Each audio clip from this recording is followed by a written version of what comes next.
ಇವತ್ತು ಒಂದು ವಿಶೇಷವಾದ ಗೌರವಕ್ಕೆ ಪಾತ್ರರಾಗಿದ್ದಾರೆ ನಮ್ಮ ತೋಟಗಾರಿಕಾ ಇಲಾಖೆಯ ಜಂಟಿ ನಿರ್ದೇಶಕರು ಜಗದೀಶ್ ಅವರು ಬಂದಿದ್ದಾರೆ. ಜಗದೀಶ್ ಸರ್ ದಯವಿಟ್ಟು ಬರಬೇಕು, ಒಂದು ಜೋರಾದ ಚಪ್ಪಾಳೆ ಬರಬೇಕು.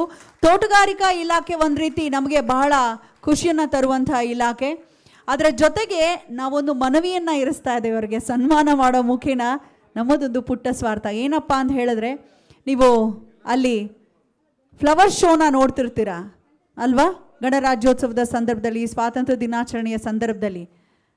ಜಗದೀಶ್ ಅವರೇ, ನಮ್ಮ ದನಿಯಾಗಿ ನೀವು ಕನ್ನಡ ರಾಜ್ಯೋತ್ಸವದ ಸಂದರ್ಭದಲ್ಲೂ ಕೂಡ ಫ್ಲವರ್ ಶೋ ಆಯೋಜನೆಯನ್ನ ಮಾಡಲಿಕ್ಕೆ ಸಂಬಂಧಪಟ್ಟವರಿಗೆ ಮನಮುಟ್ಟುವಂತೆ ತಿಳಿಸ್ಬೇಕು ಅನ್ನೋದು ಸಮಸ್ತ ಕನ್ನಡಿಗರ ಒಂದು ಮನವಿ. ಜಗದೀಶ್ ಅವರು ಯಾವ ಥರ ವಿಶೇಷ ಅಂದರೆ, ಅವ್ರು ಊಟಿ ನೀವು ಹೋಗಿ ನೋಡಬೇಕು, ಮೈಸೂರು ಹೋಗಿ ನೋಡಬೇಕು, ಲಾಲ್ಬಾಗ್ ಹೋಗಿ ನೋಡಬೇಕು. ಅಲ್ಲಿ ನಾವು ಅನ್ಕೊಂತೀವಿ ಪ್ರಾದೇಶಿಕತೆ ಬಗ್ಗೆ ನಾವು ಮಾತಾಡ್ತೀನಿ, ಇನ್ನೊಬ್ಬರು ದೇಶ ಪ್ರೇಮದ ಬಗ್ಗೆ ಇನ್ನೊಬ್ಬರು ಮಾತಾಡ್ತಾರೆ. ಅದನ್ನು ಸಮತೋಲನವಾಗಿ ನಡ್ಸ್ಕೊಂಡು ಬರ್ತಾ ಇರೋದು ನಮ್ಮ ಜಗದೀಶ್ ಸರ್ ಅವರು.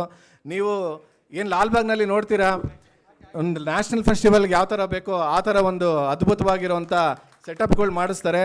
ನಿಮ್ಗೆ ಗೊತ್ತಿಲ್ಲ, ಸಿಕ್ಕಾಬಟ್ಟೆ ಕ್ರಿಯೇಟಿವು, ತುಂಬ ಹಾರ್ಡ್ ವರ್ಕಿಂಗು ಮತ್ತು extremely active personality, silent but ಸಿಕ್ಕಾಬಟ್ಟೆ ಕೆಲಸ,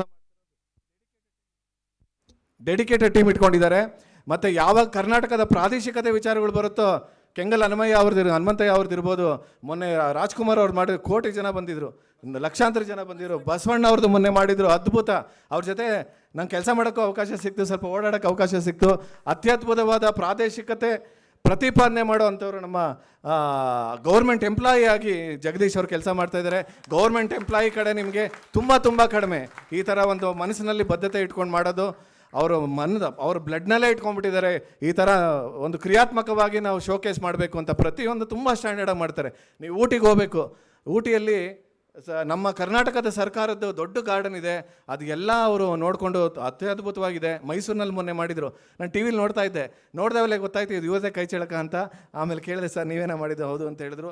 ಅತ್ಯದ್ಭುತವಾಗಿರುವಂಥ ಸಾಧಕರು, ಇವ್ರನ್ನ ಯಾವತ್ತೂ ನೆನೆಸ್ಕೋಬೇಕು ನೀವು. ಮತ್ತು ತುಂಬ ಪರಿಸರ ಕಾಳಜಿ ಇರುವಂಥವ್ರು. ನಮ್ಮ ಒಂದು ತುಂಬ ನಮ್ಮ ಕೃಷ್ಣ ಬಜಗೂರು ಸ್ನೇಹಿತರು ಒಂದು ಸತಿ ಒಂದು ಪೋಸ್ಟ್ ಹಾಕಿದರು, ಈ ಯಾವಾಗ್ಲೂ ಇದನ್ನು ಲಾಲ್ಬಾಗ್ನಲ್ಲಿ 2 ನ್ಯಾಷನಲ್ ಫೆಸ್ಟಿವಲ್ಗೆ ಮಾಡ್ತಾರೆ, ಕರ್ನಾಟಕಕ್ಕೆ ರಾಜ್ಯೋತ್ಸವಕ್ಕೆ ಯಾಕೆ ಮಾಡಬಾರ್ದು ಅಂತ.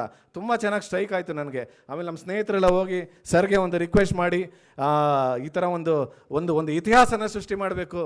ನಾವು ಯಾವಾಗ್ಲೂ ನಮ್ಮ ಏನು ರಾಜ್ಯೋತ್ಸವ, ಕನ್ನಡ ರಾಜ್ಯೋತ್ಸವ ಕೂಡ ಲಾಲ್ಬಾಗ್ನಲ್ಲಿ ಇನ್ಮೇಲಿಂದ ಪ್ರತಿ ವರ್ಷ ಕೂಡ ಈ ಥರ ಒಂದು ಫಲಪುಷ್ಪ ಪ್ರದರ್ಶನ ಮಾಡಬೇಕು ಅಂತ ಅವ್ರಿಗೆ ರಿಕ್ವೆಸ್ಟ್ ಮಾಡ್ಕೊಂಡಿದ್ದೀವಿ.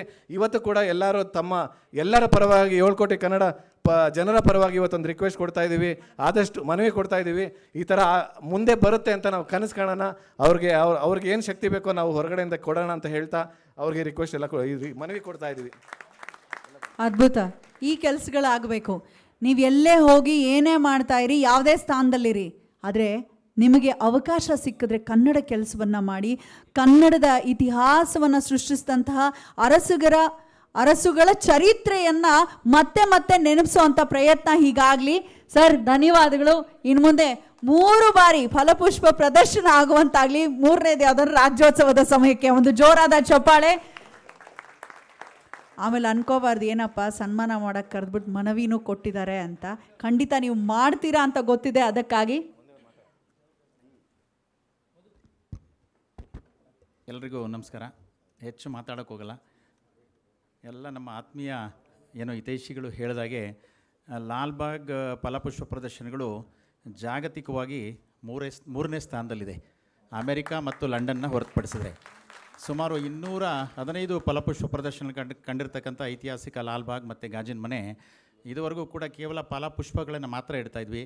ಕಳೆದ ಸುಮಾರು 12 ವರ್ಷಗಳಿಂದ ಈ ನಾಡಿನ ದಾರ್ಶನಿಕರು, ಈ ನಾಡಿಗೆ ಬೆಳಕನ್ನು ಕೊಟ್ಟಂಥವ್ರನ್ನ ನೆನಕೊಂಡು ಅವರ ಇಡೀ ಒಂದು ಹುಟ್ಟು ಬೆಳವಣಿಗೆ, ಅವರ ಸಾಧನೆಯನ್ನು ಕನ್ನಡಿಗರಿಗೆ ಪರಿಚಯ ಮಾಡಬೇಕು ಅಂತಕ್ಕಂಥ ಒಂದು ಪ್ರಯತ್ನವನ್ನು ಮಾಡ್ತಾಯಿದ್ದೇವೆ. ಸೊ ಅದಕ್ಕೆಲ್ಲ ತಮ್ಮ ಗೆಳೆಯರ ಹಿತೈಷಿ ಮತ್ತು ಅವರ ಒಂದು ಸಹಕಾರ ಮಾರ್ಗದರ್ಶನವೂ ಕೂಡ ಇದೆ. ಮುಂದೆ ಅವರು ಹೇಳಿದಾಗೆ ಕನ್ನಡ ವಿಚಾರದಲ್ಲಿ ಮಾಡ್ತಕ್ಕಂಥ ಪ್ರಯತ್ನವನ್ನು ಖಂಡಿತ 100% ಅದನ್ನು ಮಾಡಲೇಬೇಕು ಅಂತ ಕಟಿಬದ್ಧತೆ ಇದೆ. ಅದನ್ನು ಖಂಡಿತ ಸಾಕಾರಗೊಳಿಸೋಣ ತಮ್ಮೆಲ್ಲರ ಸಹಕಾರದಿಂದ ಅಂತ ಹೇಳಿ ನನ್ನ ಮಾತನ್ನು ಮುಗಿಸ್ತೇನೆ. ನಮಸ್ಕಾರ.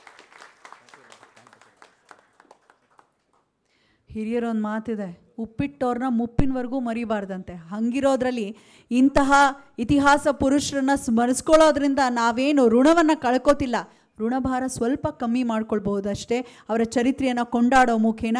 ಧನ್ಯವಾದಗಳು ಸರ್, ನಾವು ಕೊಟ್ಟಿರುವಂಥ ಮನವಿಗೆ ನೀವು ಖಂಡಿತ ನೀವು ಅಧಿಕಾರಿಗಳು ಅಸ್ತು ಅಂತ ಬೇಗ ಅನ್ನಿ ಅಂತ ಕೋರ್ಕೊಳ್ತಾ